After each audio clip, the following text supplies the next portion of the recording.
هو ايه اللي بيحصل في امريكا دلوقتي بالظبط؟ وايه الصوره اللي ظهرت وقلبت السوشيال ميديا كلها لدرجه ان العالم كله بيتكلم عليها؟ وايه علاقه جيفري إبستين صاحب الجزيره اللي عليه كل القلق اللي حصل الفتره اللي فاتت والملفات اللي اتسربت بالصوره دي؟ وهل فعلا هو اللي موجود في الصوره؟ بس ازاي بعد ما حياته انتهت في 2019 لسه موجود معانا لحد دلوقتي؟ وايه هم الثلاث دلائل اللي حللوها من كاميرات المراقبه بتاعه الزنزانه بتاعته واكتشفوا فيها حاجات صادمه محدش صدقها؟ وهل اللي ظهر جوه الفيديوهات ده حقيقي؟ تعالى دلوقتي علشان اقول لك اللي الشارع الامريكي مصدقه او عايز يصدقه، وليه الدنيا حرفيا مقلوبه في العالم كله بسبب اللي بيحصل ده. يلا بينا فلنبدأ. طبعا العالم كله قام ما قعدش من ساعة الملفات اللي تم تسريبها من جزيرة إبستين واللي كان بيحصل فيها، واللي عملنا عنه فيديو كامل قبل كده وشرحنا فيه بالتفاصيل كل اللي كان بيحصل، وازاي صاحب الجزيرة جيفري إبستين نفسه وزي ما وصفناه بأصعب شخصية ممكن تشوفها أو تقابلها في حياتك، كان ليه يد في كل حاجة بتحصل، ومعظم زعماء وقادة العالم كانوا معاه في القصة اللي هو بيعملها. بس ازاي بعد ما قالوا عليه في 2019 إنه حياته انتهت، النهارده جايين بيقولوا دلائل إن هو ظهر تاني ولسه موجود معانا؟ قناة CBS الأمريكية عرضت شوية فيديوهات لليوم اللي قبل ما جيفري إبستين يفارق حياته ونفس اليوم اللي فارق فيه الحياة، وعرضت بعض الملفات والتحريات بتاعة القضية من ال FBI نفسها، لأن هما شافوا جسم غريب في الفيديو أشبه بفلاش برتقاني ماشي جوه الفيديو، وده اللي اتقال في التحريات بتاعة ال FBI. بس قناة CBS بعد ما عرضت قالت إن هما عادوا تحليل الفيديو أكتر من مرة، اكتشفوا إن الفلاش البرتقاني ده هو أشبه بجسم بشري أو حد شايل اللبس بتاع المساجين اللي كانوا بيلبسوه اللي هو اللبس البرتقاني، يعني مش مجرد فلاش برتقاني، ده حد شايل اللبس ده او حد لابس اللبس ده، والاقرب للتحليل ده ان هو يكون بني ادم مش حد شايل اللبس زي ما اتقال في التحقيقات. وعشان كده بعض التحليلات ظهرت بسبب الحاجات اللي هقول لك عليها دلوقتي. اول حاجه بيقولوا انه كان في 2 حراس بيحرسوا الزنزانه بتاعه جيفري إبستين نفسه، بس في الفيديوهات ظهر منهم حارس نايم والتاني ما كانش موجود، وده طبعا مستحيل لو في واحد زي جيفري إبستين جوه الزنزانه. بعد كده ظهر واحد سموه الرجل صاحب القبعه، وقالوا عن الراجل ده ان هو اللي كان بياخد اللبس بتاع المساجين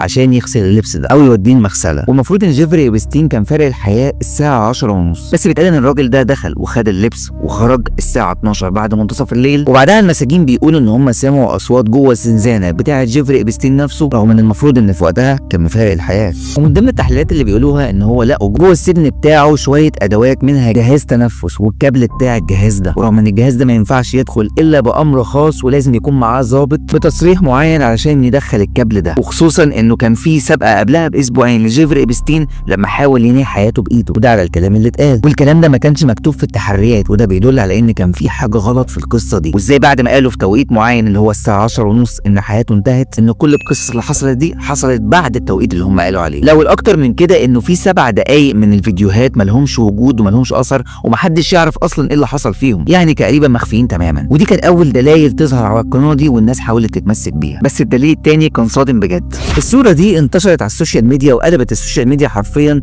لان الشخص اللي ظاهر فيها بيتقال عليه ان هو جيفري إبستين نفسه، ولما الناس حاولت تعمل انهانس او تحسين للصوره فعلا ظهرت الصوره على انه شكل جيفري إبستين بالظبط، وكان الكلام اللي مكتوب عليه مكتوب بلغه معينه، واللغه دي معروف مكانها طبعا فين ومعروف هو دلوقتي فين. الصوره لفت السوشيال ميديا كلها، كل الناس بقت تتكلم عنها وتقول ادي جيفري إبستين عايش بنفسه اهو وموجود في الصوره زي ما انتوا بتقولوا. بس بعض الناس التانيه طلعت وقالت ان الصوره مجرد ذكاء اصطناعي، لكن بعض المواقع اتعرفت على الصوره وقالت ان عشان الجوده قليله فهي طبيعيه 100%، وده كان كلام بعض مواقع الذكاء الاصطناعي. اما السبب الثالث كان حرفيا صادم. في لعبه اسمها لعبه فورتنايت، دي بعض الناس بتتكلم عليها كتير وبعض الناس بتلعبها وبتعمل فيها اكونت وممكن يدخلوا ويدفعوا من الاكونت ده ويشتروا حاجات ويبيعوا حاجات، واتقال ان جيفري إبستين كان ليه اكونت معين على اللعبه دي، والاكونت بتاعه بيبدا باول 3 حروف من اسمه وشويه رموز مكتوبه معاهم. الاكونت ده اتفتح يوم 10 اغسطس 2019، وبالفعل تمت معاملات جوه الاكونت شراء وبيع، وكان المفروض في التوقيت ده ان جيفري إبستين اصلا مش موجود لانه فارق الحياه. وبعدها الاكونت ده اتفتح تاني وكان اكتف